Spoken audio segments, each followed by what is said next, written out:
विद्यार्थी आहे। माझ्या प्रयोगाचे नाव वनस्पतीची रचना आहे।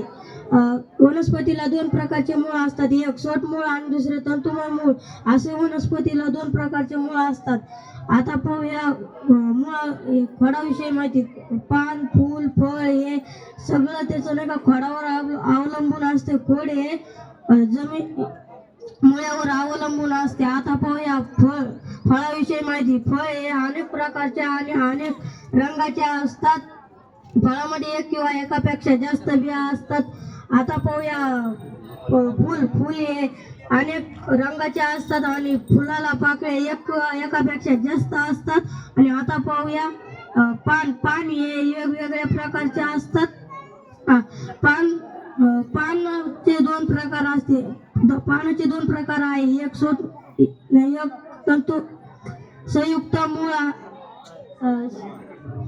पान आणि दुसरे साधे पान। धन्यवाद।